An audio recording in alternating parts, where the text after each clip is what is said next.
Hey guys, welcome to the Industry Pulse with Pone. My name is Adam Ponophobia Cogswell, your host as always.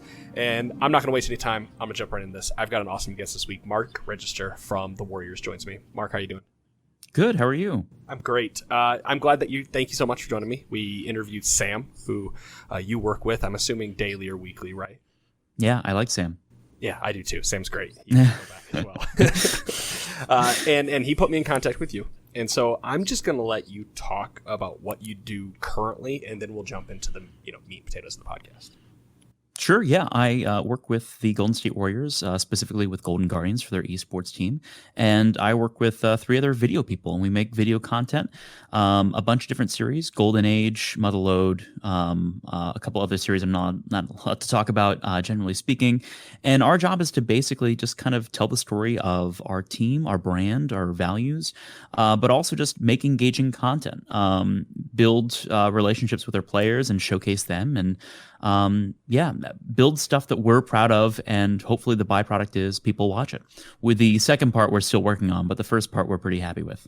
Isn't that the hardest part about this all? I think you had said just before this, you got to be insane to do this because you just got to love what you do. And it's the same thing here. I'm just like, just listen to my stuff. I'm trying to throw it as many people. Just listen. I swear it's worth your time.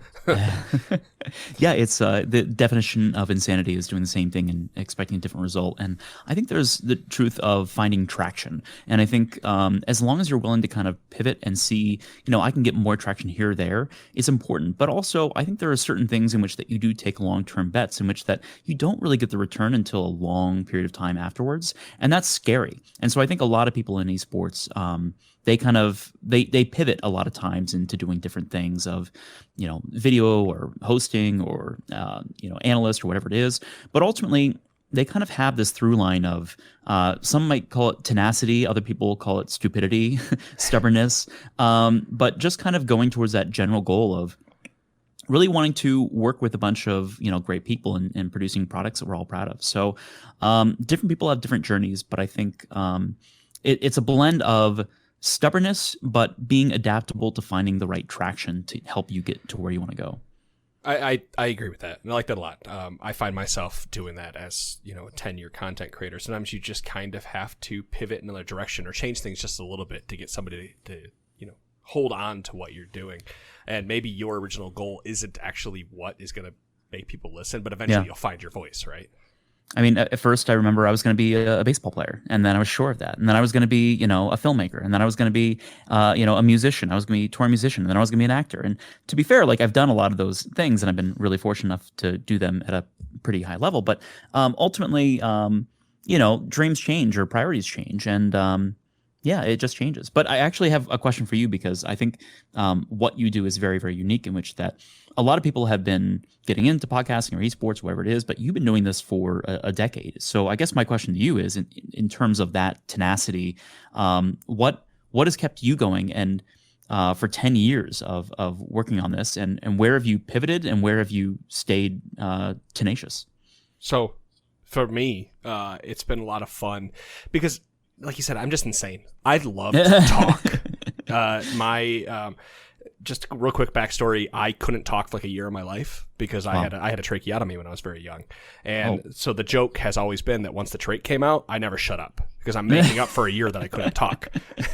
And so I just love to talk, and having an outlet, to be able to talk and talk to other people and get to know people and make connections. I'm a very big extrovert. This whole quarantine has been just killing me. Yeah. I just love to go out and talk to people. So yeah, that's really what it is. And it's the passion. It's the desire to want to make content that people listen to. And honestly, I feed off of getting that random Discord message. Hey man, that was awesome. Way to go.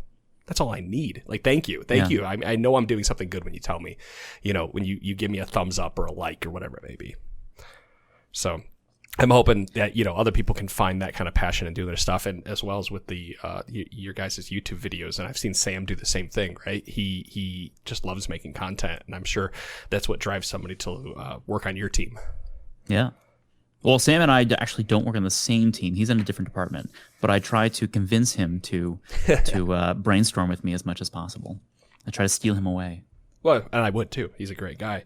So let's talk about that whole insanity thing, getting this to the point of where you're at today, because like I've told you before, I want people to have an understanding of how others have gotten to that role in esports, that they, that coveted, I'm getting paid from esports, right? And so I want to hear about your journey or your story, where that all started. Yeah, I think I didn't always want to be in esports. I think I wanted to be a lot of different things. I think, like I said, it was baseball, then it was films, then it was music, then it was acting, then producing, all these different things. So esports kind of came later in life for me. I grew up very much a gamer of kind of consoles with Super Nintendo or NES, but also my dad worked at Merck Pharmaceuticals, and whenever he would come home, people would leave their desktops outside in the hallway because they would get new computers every 6 months. So my dad would bring home, an 80 megabyte hard drive or, a couple megs of RAM and that kind of thing. And then we pieced together like this Frankenstein computer. And so basically in our basement, we would have like 8 or 12 computers building at any given point in time, some with PC boxes of plywood, others with actual proper cases. And I played Commander Keen in these 5-inch floppy disks, and back in the day of aging myself. But in that process, it was weird because my parents limited console time, meaning Super Nintendo. They also limited TV time, but computer time was unlimited. And so for me, that was just kind of this highway of, I remember when I just figured out DOS prompt, I was like, oh my gosh, I am hacking the internet with DOS prompt, CD / but I CD Doom, right? Like Doom WAP to start it. I remember all that stuff. Yeah, you're bringing me back too. So I remember in school, we had this program for kids. I'm a giant narcissist. Anyways, it was a gifted program in which that basically section of your day you would just go to this gifted room. It's so narcissistic or pretentious. But anyways, they let us basically read books and play with computers when computers were still kind of like a newer thing. And we played, what was it called? Where in the World is Carmen Sandiego and Oregon Trail and all that stuff. So for me, computers were always kind of in the beginning of my life in which that it was free reign and I had the most exploration. But fast forward into high school and then in college, it became much more of like a performance-based thing in which that I really started groups, a dance group, a film group, then a cappella group, and then when I got into college, then got into business, but then acting and then films. But all the while, what happened was my freshman year, I played so much Diablo 2 and World of Warcraft that I stopped going to classes. And it kind of became a decision of like, all right, I can continue to be a hardcore gamer or I can actually finish school. And so that's kind of when I dropped out of gaming for a good while. And I really focused much more on the performance and also the film production stuff. So anyways, fast forward, out of college, did the whole acting thing, performing thing, and then I ended up producing with a friend of mine, Andrew Napier, and then Sean Christensen. And we had done a really good job of making some films for $0 up to $50,000. And one of them got into Tribeca and another won an Oscar. And from that, it just kind of catapulted everything into the next level. But while that process happened, before all the accolades came, Andrew Napier pretty much handed me that project, but also handed me a job with the Young Turks. And so I was the 7th employee, and really there was toilet water dripping on the computers. It was really a startup. And so Cenk, Jesus, JR, Anna, Dave, Steve, Andrew, Tom Hank, it was really just the beginnings. And from that, I was this kid fresh out of school, making movies and doing performance. And all I wanted to do was just be a part of a creative group making stuff. And at that point, Cenk was at MSNBC, and he actually decided to quit out of principle, in which that the story goes is that the head of MSNBC told him that you have to play ball and you have to stop being so aggressive in certain topics. And then he quit.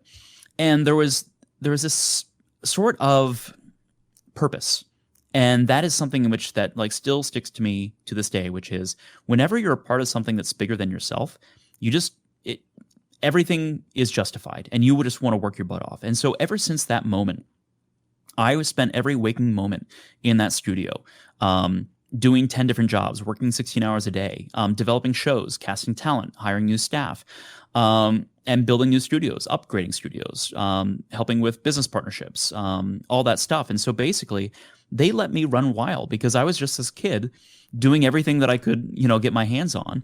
And over time, it grew to about 75 people and building multiple studios and building multiple shows and casting all the talent and also the staff and infrastructure and systems engineering. It was so much fun. I got to go spend a bunch of other people's money and go build. And so that was just, a golden era of my life for about 5 years. That it was just no holds bars growing. In the time in which that multi-channel networks like Maker Studios, Awesomeness TV were all just building this big bubble. But part of my job was also to kind of look out for what the next thing was. And so a friend of mine, Patrick Ryan, who's cousins with Dan Vega, the bassist in my band, Mark Regis and the Change, check it out. He talked to me and we wanted to work with each other because I photographed his wedding and we're like, we really like each other. We want to work with each other. And he said, have you heard of esports? I said, absolutely not. And this is back in, I forget the dates, maybe 2014. And anyways, from that moment on, it was a giant excuse to just work with him because I think a core component of how I work is I like working on projects as an excuse to work with people that I really like. And I really like Patrick. And so we worked together for about a year of kind of creating these different things like esports maybe.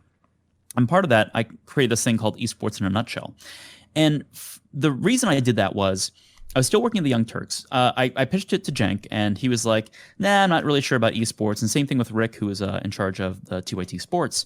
And it just wasn't really fitting into the ethos of that brand. So, but I still felt like there was something there. So I spent all my weekends, my nights, and maybe a little bit too much time in the morning as well, researching what esports was, watching VODs of Rainbow Six and League of Legends, Dota. You name the game, I've watched probably 1,000 hours or more of the most obscure games. Heroes of New Earth back in the day.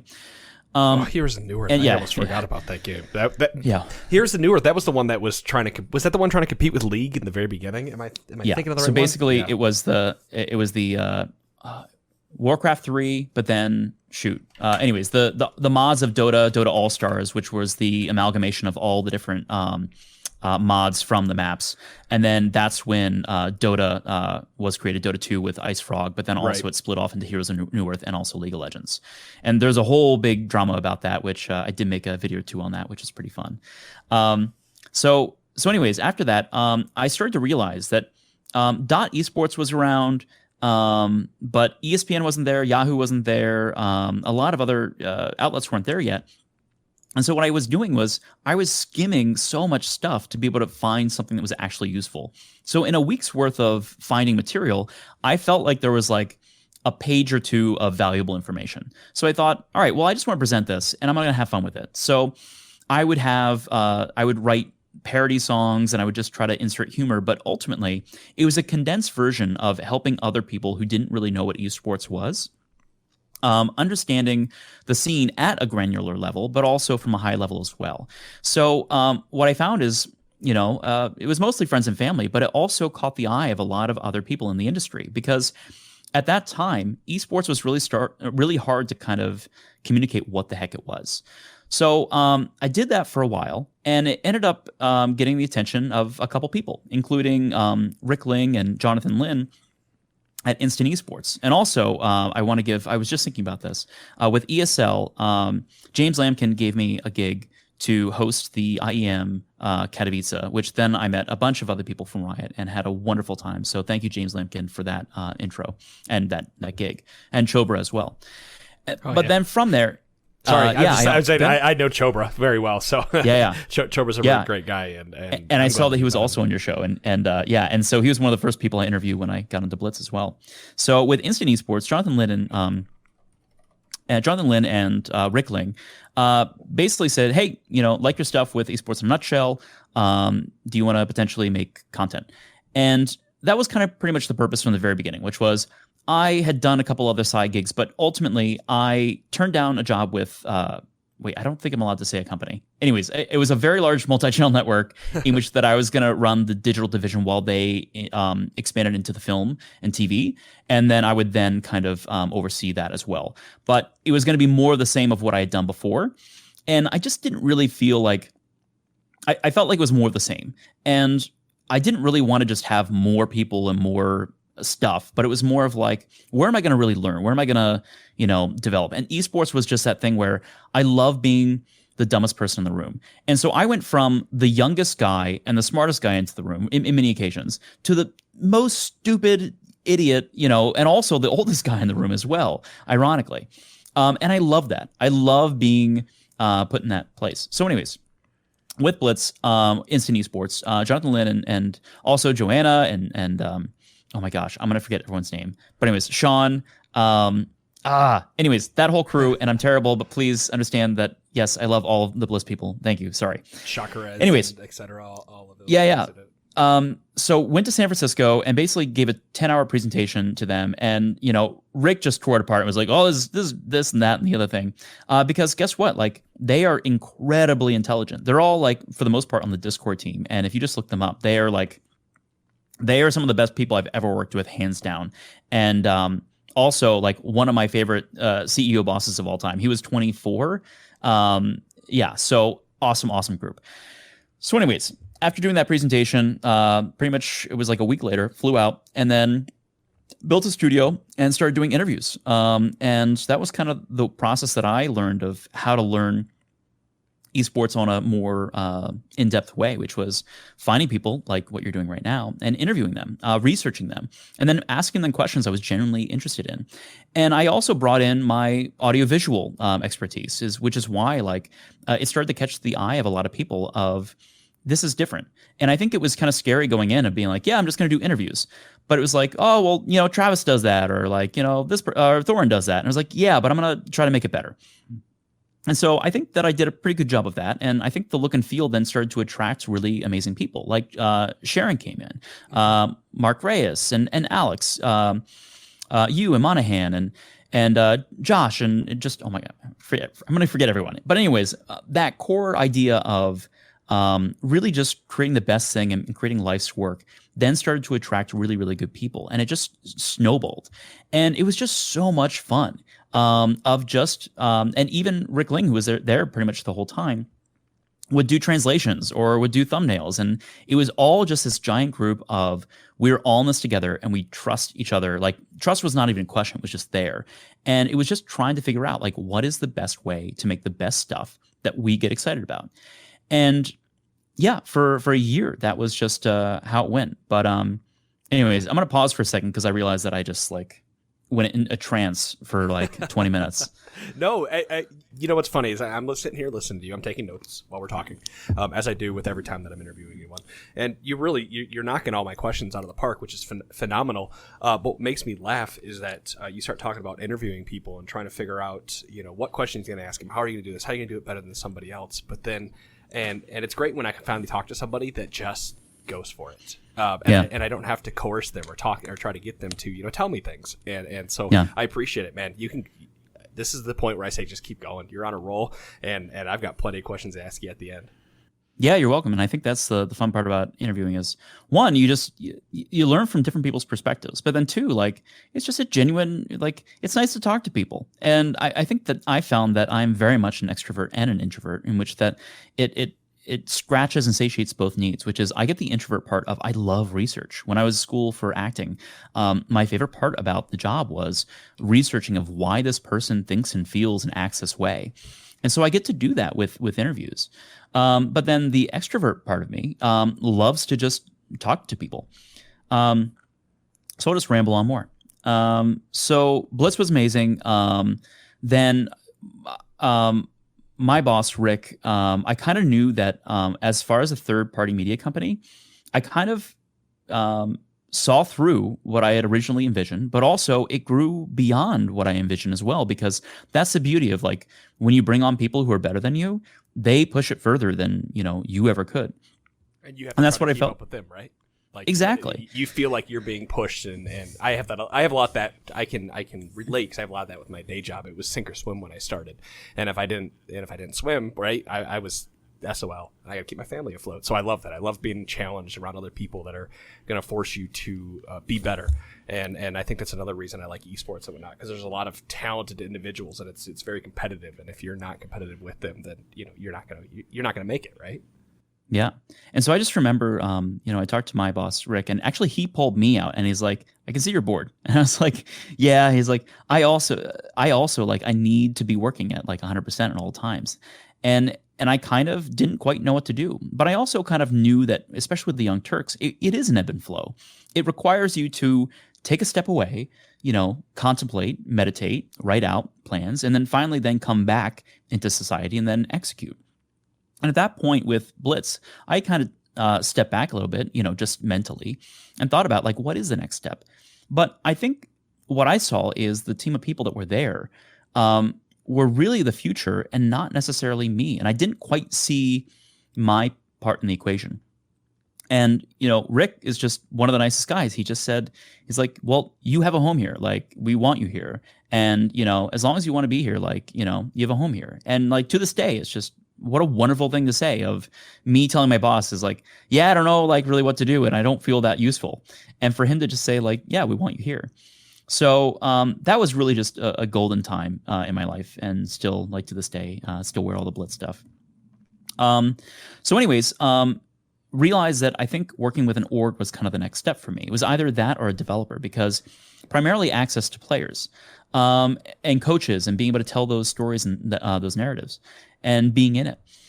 So I had talked to a couple companies, or a company actually reached out to me. It ended up not working because, long story short, I don't need to go into it. The leader of that company and I just didn't quite see eye to eye. I think the investor of that company knew me for a long time, and he was the one who said like, we need Mark on this team. But when it came to matching in the vision with the CEO, it just wasn't the right fit. And there's nothing wrong with that. It's just kind of like, somehow that's how it works out, is that you can have an amazing person, but it just may not be the right fit for this point in time. So anyways, then it was kind of like, all right, well, what org do I want to work with? And I kind of had a short list. And long story short, I ended up meeting up with Cloud9, and I went there and I sat down with Jack, and I just kind of said, here's who I am, here's what I want to do. And, I've got other people on the list that I want to see, but ultimately, like, I really believe in the brand that you built, and I want to be a part of it. And I can start tomorrow if you want. And he just said, yep, all right, let's see you tomorrow. And we just started.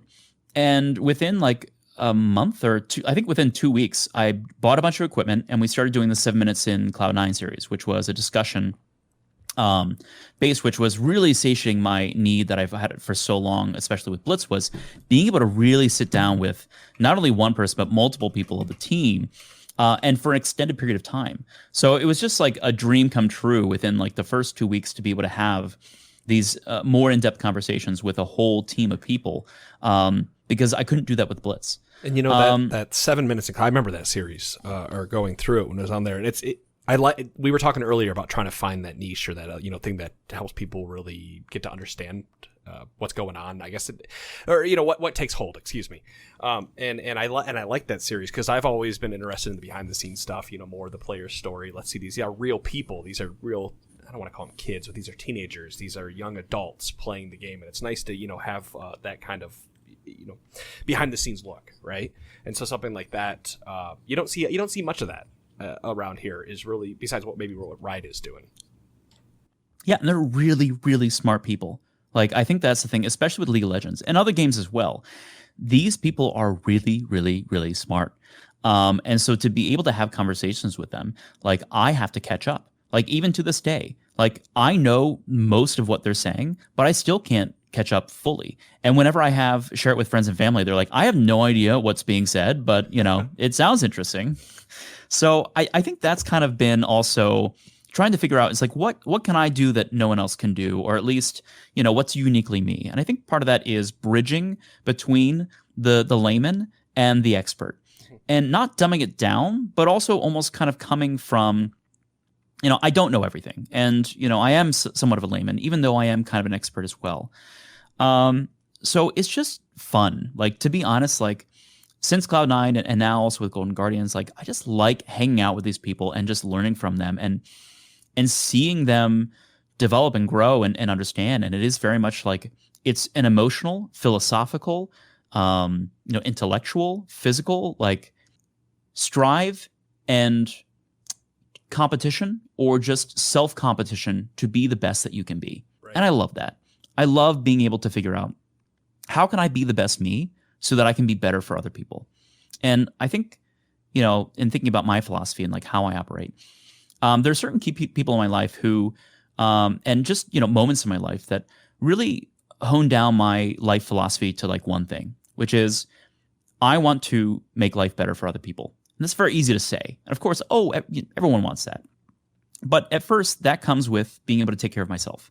And that is physically, mentally, emotionally, financially, whatever it is. And then once you have that, then you're able to extend that to maybe one person, another people, whatever. And so I think that's, in that process, I think there's a lot of extraction that goes on in esports and talking with players or staff or whatever. And I think it's really hard to do. But I really do believe that all interactions can kind of be beneficial for all parties involved. And if that's kind of the goal in mind, people start to feel that. And I don't always do this. And in fact, I'm sure that I've done the opposite. But like when that gets pulled off, when you do something that benefits the person that you're working with, people feel that. People may not be able to articulate it, but they just start like working with you a little bit more. And that this is a little bit different. And I think I may be a little harsh on esports in general, but I think over time, the scene as a whole has kind of grown up a little bit. The really, really bad people are kind of like on their way out or out. And people as a whole realize like, oh, I have to be a good person. And that's something that I learned with film production and TV. You keep seeing the same people working on shows because they are the nicest people in the whole world. Because a lot of people can, focus a light or, engineer a studio or whatever it is. Actually, that's pretty complicated. But the reason why those people keep getting asked back is because they're just genuinely nice people. They're not just putting on an act, but like you just want to be around them. And I think that's something where esports is really tricky because the level of intelligence, experience, overall just holistic ability to perform at the highest level is really hard. And so there's a very few amount of people who are able to do that at that level. But then also to then be good people and be trustworthy and loving and kind, that's really hard. So I think the good news is over time, the pool of people to pull from has been increased and the bar of what is expected in an esports organization has risen. So I think that I've found that over time that in all things, I feel like Blitz was this oasis that shouldn't have existed. But thank you, Jonathan Lin and Rick Ling for making that happen. But as far as esports, like, man, there's a whole gamut of stuff, and no need to go into it. But what I will say is that, I found that over time, the people that I've worked with and now work with now, like, continues to just get better and better. And so I think fast forward into like now. That's my favorite part is just the people and working with people who, in my opinion, are way better than me in all these different things. And I bring my own, set of skills, but ultimately, like Sam is way better than me in certain things that I'm not good at. And same thing with, Rachel and Jiyun and Crystal and Daniel and Justin and Miles and Alex and Johnny when he was there. And I always forget names, but I'm gonna try to remember everyone. And so, yeah, I feel like. For me, there was a point in which that I wasn't sure if I was going to be in esports or not, which I feel like apparently is a story that a lot of people have because of a lot of bad things. But I think right now, in the end of or the current story that I'm in is I've got a great group of people that I really love, just as people, but also working with. So. Yeah, that's my story. I love it. And, you don't have a traditional story like other people I talk to, which is also really nice to hear that there's people out there that you've worked with the major studios, you've worked with the, the larger equipment, whatever it may be. And now you're back to kind of like this grassroots movement because you really enjoy what you do. And it seems like, and I don't know if you agree, but that passion is what is driving esports forward. Yeah, I mean, organizational development, org charts, and building departments, and then training department heads to then work with other department heads, and then Gantt charts, and building all that stuff. Like, it's a very big ego trip of like, yeah, I know how to build a company, but ultimately, like the growth is fun, but there's a lot of stuff that like I didn't really like, and so I remember Dan Fiden, the president of Cloud9, was talking about, he really wants people to be really, really great at one thing and just knock that out of the park. And it's funny because I think a lot of people in esports are these people who are generalists. And I am kind of a generalist in many ways. I do have specialties in certain things, especially with kind of content production.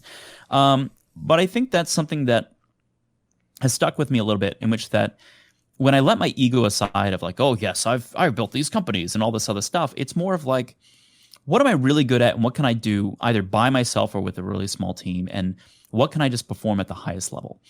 And when I think about it that way, it then kind of boils it down into, great, let's go make the best of wherever we're at and make that great. And I think a lot of times, I know for myself that I still sometimes struggle with this, but I know that especially in the past that I've done a shitty job at, or bad job at, is thinking about, if this person removed this obstacle from me, then I would be able to do so much more. But ultimately, it's kind of that's the way life is unfair. There's obstacles everywhere, and you can ask to have those obstacles removed, and a lot of times they will remove them. But sometimes those obstacles are there because in order to remove them, it is so much harder. Like, it's a monumental ask. And so that's where you just say, all right, well, all the obstacles that I could remove are removed. Now let's go build the best stuff, and let's go build, this team. And I think the other part of it is culture and people and relationships, and building that. I'm rambling now. You're fine. I do want to talk about obstacles a little bit, and this kind of goes with some of the other questions I have. That we have a giant obstacle right now, the COVID-19 quarantine. Everybody obviously knows about it. It's huge. It's a giant obstacle. And what I find really interesting is that a lot of shows that were doing studios and podcasts and videos and stuff have now all had the transition to work from home. And I don't know if you've noticed, but have you noticed that sometimes a lot of their quality suffers compared to what all these other grassroots people have been doing? Maybe grassroots is not the right word, but it's interesting to watch other people try to overcome the obstacles that some have already done, but not take what's the word for it? Not take their advice or whatever it may be, right? Kind of like a chip on the shoulder. And I'm curious, is there anywhere from like an organization when you worked in the past, is there anywhere to work beyond that obstacle and teach old dogs new tricks? Does my question make sense?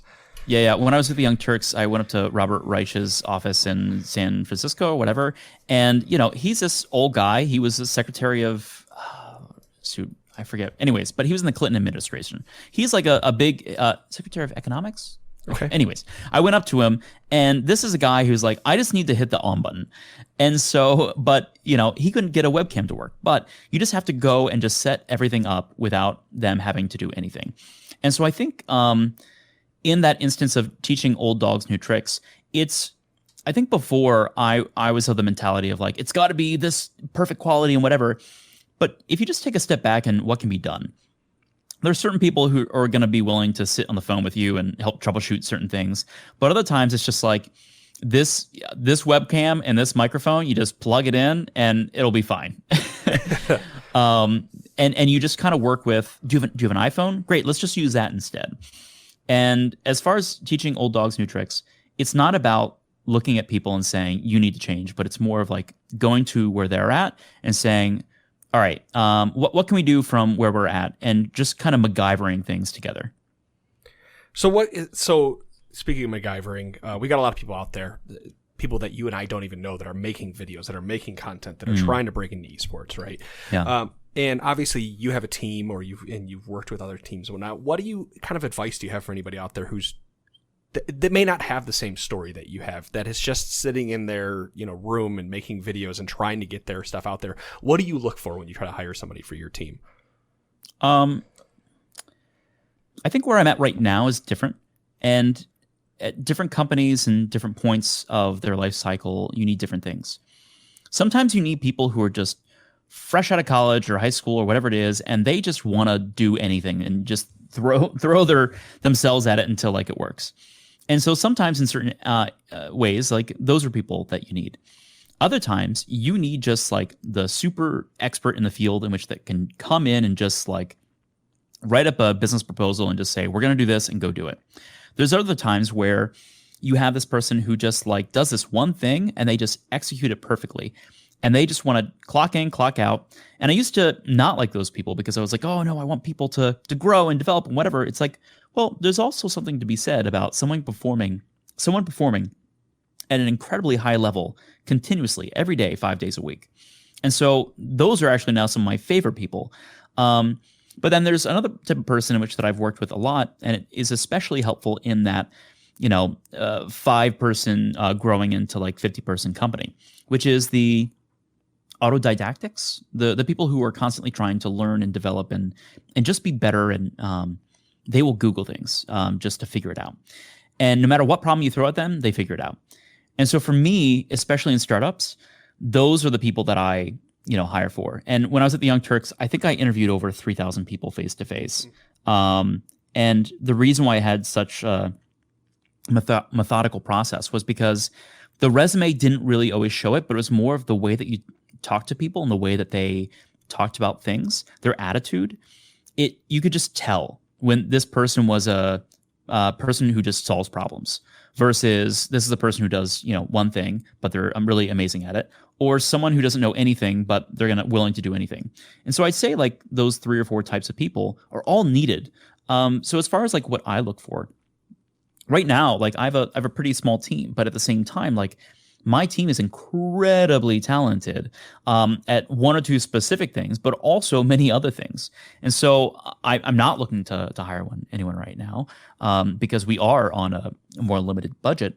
But at the same time, like if I were to be hiring for someone new, it would be someone who is highly specialized and the best at what they do, plus maybe one other thing, plus are interested in learning new things and developing. Because everyone on my team is still coming up with new things, and we pitch it around, and that's how the growth of our team happens. Is I come up with an idea, or Alex or Justin or Miles, and we pitch it. And it may be stupid, it may be silly, but like there's something there. And when you kind of have that group of people, that trusted group of people where you just trust that, all right, we don't know exactly where this is going to land, but we know that something's there. And the act of playing and trusting each other that there's something there, good things happen. So to answer your question, what do I look for in hiring new people and people like that? Incredible specialists who are troubleshooters and solve problems. So how anybody out there that's got a small YouTube channel, they really want to break in, they're hustling, they can show that they're specialized, let's say in some kind of graphic order. I'm not too apt on video design as much as I am, trying to get out there. Is there anything that somebody who is really trying to break in can do other than just kind of like throw in their highlight reel at every email address under the sun? Is there an easy way to get discovered out there for esports?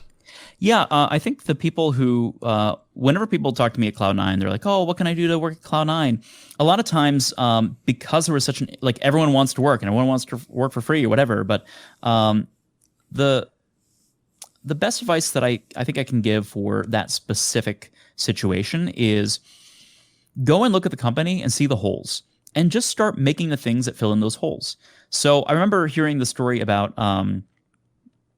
who was it? Anyways, I think it was Nick, potentially. Anyways, they were talking about CLG and how one of their analysts started by just sending 6 pages of notes to Hotshot of saying, like, here's what you can do with your team. And I don't know if you can still do that now, but it's just that idea of just start doing the work and start making things that people actually need or want. But if I'm a video person and I see, let's say, Team Liquid, and they have a great production when it comes to video production. And if I start making videos for them and say, hey, look at this cool video, it may not be really helping. That may get you in and may get their attention, but it may not really augment, a weakness. Instead, it's kind of like gets drowned out by maybe one of their strengths. But let's say it's a startup company in which that it's a university esports team and their graphic is really bad. They have no video. Well, then just make them a graphic and just say, hey, here's a logo for your YouTube channel, whatever. And also here's a video I made from your highlights, and using your players.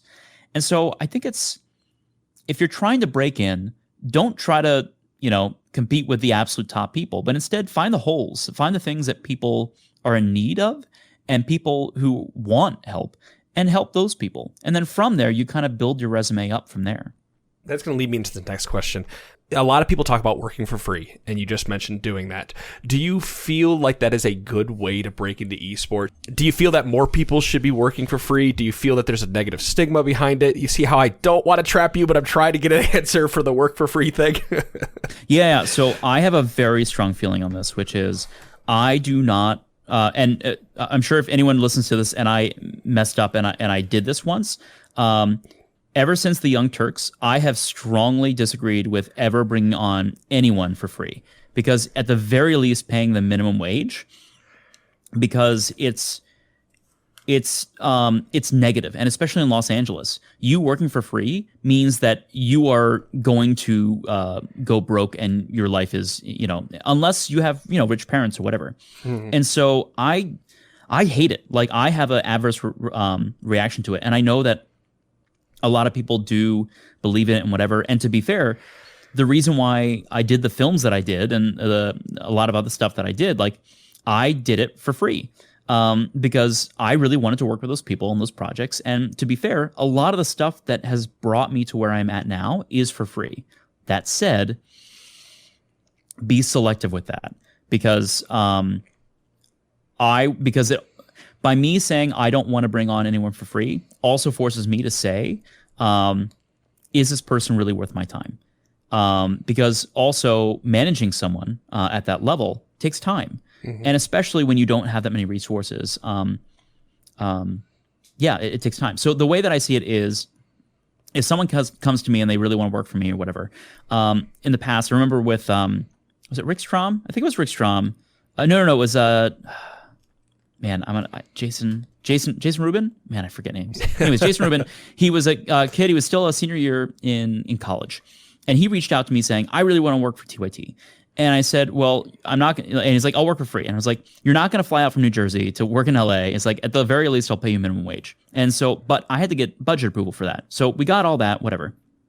But still, that's like nothing when it comes to the amount of work that he put in. He didn't get overtime. And he was really great. And so because I could feel that he wanted to work so badly and then he delivered, he ended up being a full-time employee. But for me, I try not to deal with those people unless I know they're going to be potential full-time employees, because that's my time as well. All that said, a lot of times people still have that desire to do this. And especially with Cloud9, I felt that and I saw that. And my recommendation for those people is to go do work for free, but make it public. And at C9 or at the company that you're trying to get the attention to. And then that way you're doing work for free, but people can see that it's you. Does that make sense? Oh, yeah. No, that's perfect. And your thoughts really do mirror mine because, for example, for me and working with Monty, a lot of the people that have made it big now worked for us at one point in time, and they worked for free. But and I hate to say it, they worked for exposure. So I'm really torn on that question all the time. But at the same time, this is my opinion, I think you have to start working for free in some way. And it sounds like, kind of like the same thing, tweeting at the team, putting it out there, maybe put your watermark on it, whatever it may be. You're working for free, but you're still working for where you want to go and trying to get somebody to show you it. So in my opinion, you kind of have to work for free in this industry to at least start, but working for yourself for free, if that makes sense. Yeah. So I like your thoughts beyond that and whatever it may be. A couple other questions while we wrap this up here. We talked about obstacles. How has it been taking an esports, not necessarily startup, but an esports team that's funded by a NBA company, and then trying to get out there and make it on YouTube and get your videos out there and get people to look at them? What's it like working in that kind of ecosystem? You mean with the NBA team that owns an esports org? Right, because I know that the Golden State Warriors owns the Golden Guardians, right? And so I from behind the scenes perspective, is that kind of like, hey, we made a subdivision, you guys just kind of go do your things, or do you see a lot of help from the parent company? I think both. I think I came in later, so I know that the first couple of years that they came in, I think it was extremely hands-on because they were just still figuring out like what the heck this is.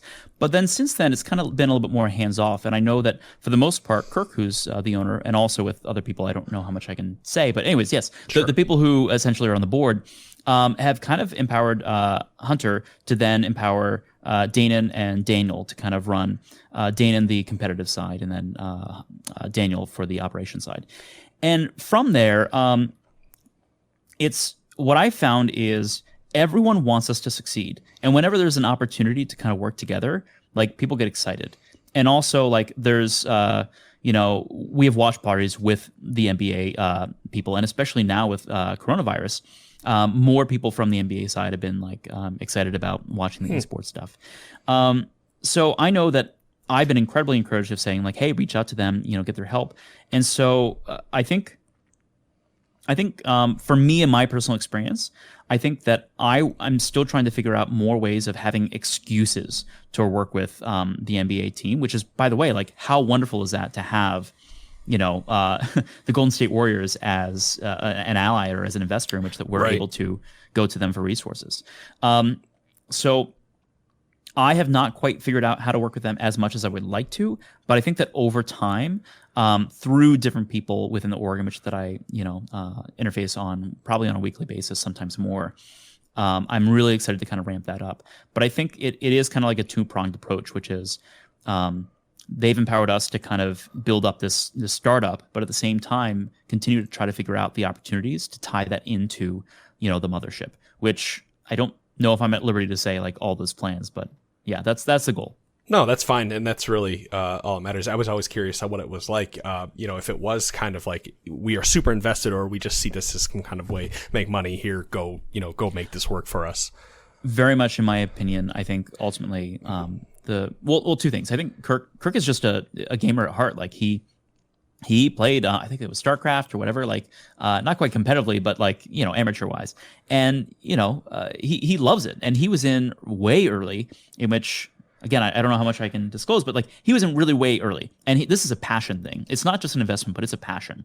But also, he, like a lot of other people, see the parallels between the sports audience and the esports audience, and so I think that we're all figuring it out. And in my opinion, it's really nice to have someone like Kirk invest and be able to support, but also allow the freedom to be able to explore with the support of the mothership, as I like to call them. Well, rock on. One last question here, since we're kind of like reaching up on that hour. And how do I phrase this? You are you're making video content for the Golden Guardians. How is it? What is the obstacles that you have to overcome, and how are you overcoming making videos that people want to watch at the target audience? And how do you also look at and decide what is my target audience for these videos? Yeah, well, it's the first thing is that it's always fewer resources, fewer people. So the first thing is just the obstacles of less resources to be able to produce. Then the next kind of obstacle is our team is not top four. We're not necessarily a winning team, and so because of that, it's great when you're on a winning team, and because everything, the tide rises all ships. And, when C9's winning, when you're on a winning team, guess what? Like all your content does well. It's not necessarily you. Right. So I think that's where the obstacles are being okay with knowing that, all right, this is not getting great viewership right now, but still building. I think my mentality and our team's mentality is kind of having a combination of like the Blitz and the org side, which is the Blitz idea of let's go make something that stands alone, regardless of the team or the name. Let's make content that people want and that's valuable and that makes people's lives better within that community. But then the other part is really telling the story, building the narrative, building the values and showing the values, living the values and then showing the values. Mm-hmm. I think that is another hard part is that, when you talk about brand values and what we stand for, it's also living it. It's so easy to just say, yes, we stand for this and this and this. But then when you look at it, you're like, oh, yeah, I need to do this. And So yeah, I see the obstacles as, limited resources, which is always the case. If I only have more, it's like, of course. Then the other is, have a team that's not quite winning, which then therefore a lot of people then don't see you as an authority figure. And then, I guess those are the two main obstacles. Yeah, I guess that's it. I get it, and I'm sure it's even more difficult now with the quarantine and making it harder to, I know we have. I see it as an opportunity. That's right. You did mention that. Go for it. Yeah. I want to hear why do you see this as an opportunity while others may see it as some kind of hindrance? We all are driving. We get 2.5 hours of drive time back a day, so we literally just have 2.5 hours more time of work. One, two. A lot of times, a lot of the work that we do is deliverables, like just simply editing videos or making stuff. And so because of that, we love having people like come by and say like, oh, that's really cool, and like talk and bother us, as I say. But the fact is, we get more work done when we're not bothered. But also on the flip side, the extrovert in me is like misses being bothered all the time, because I love being bothered. I love, having those sparks of ideas and stupid conversations, because I don't know, it just improves quality of life, and sometimes it also like helps the transfer of ideas. So I think the biggest thing is, we were really excited about a certain series that we really, really just felt like, all right, we're getting momentum. We're on it. And then, coronavirus hits, and it's like, oh, we can't do any practical shooting anymore. And that really sucks, because it was something that took a long time to kind of build up. And then it's like, all right, you got to stop now. So it's a double-edged sword. We get more work done. We are still continuing to develop and do work. But there are certain things in which that we are limited to, and suck a little bit, but we'll get back to it. Sure. Yeah. Hopefully, eventually, we all make it back to that point. Yeah. Oh, which, by the way, sorry. Last thing is that I am so grateful, and I know a lot of my friends, just on a financial level, some health, but for the most part, like financial level, this is not an easy thing. And I do want to say, like, how lucky are we to have a job and a company that are able to allow us to continue to do work, and that's scary. And I just count my blessings of that every day. So it is an anomaly in this world right now, and just really grateful for that. And I feel you. I'm in the same spot. While my money making job is not in esports, I'm very blessed to have a job that allows me the flexibility to do what I need to do with my family. I've got 3 kids I got to chase around all day. Yeah. and have the flexibility to be able to work and chase my kids and work and just kind of like do all these odd hours, but make sure as long as the mission gets done right, then everyone's happy. Yeah. So I totally feel you there. Well, Mark, I think that pretty much wraps it all up. You literally blitzed through all of my questions, and then they left me scrambling, which is great though, because that keeps me on my toes, and then I can get more information out of you. Can you kind of give me a rundown of where people can find your work and what to look for maybe in the future, if you can divulge any information? Sure. My Twitter is kind of like, I usually post things there. You can look me up on YouTube for all the crazy stuff that I've done, or my LinkedIn. But for the most part, Twitter is probably the main thing. Is that at Mark Register? Yep, I think it's Mark_Register, something like that. Okay. And for the Golden Guardians, is that just the YouTube channel? Is there anything cool you guys got coming up with that you can talk about, or anything that people should be on the lookout for? Yeah, I would just say stick with us. Kind of see, we have a lot of things developing. So I'd say, check out the YouTube channel, and over the next couple months, you're going to start to see more stuff and better stuff. Great. Well, awesome, Mark. Thank you so much for joining me. And guys, go check that out for the Golden Guardians. Go check out Mark on Twitter. It is at Mark_Register. I just looked you up to confirm. And Mark, you've been awesome. Thank you so much. Thanks. All right, guys. Thank you so much for listening to the Industry Pulse with Pone. You can find us at TrinityForceNetwork.com. We will see you all next week with another interview. Have a good one. Thanks for listening to my new interview series brought to you by the Trinity Force Network. If you like what you hear, please consider supporting me on Patreon at patreon.com/TForce Network. If you have a question or a comment, you can drop me a line at adamc@trinityforcepodcast.com. For everything else, please check me out on trinityforcenetwork.com or subscribe on iTunes and Stitcher. Until next time, thanks again for listening, and I hope you enjoy all the shows that the Trinity Force Network has to offer.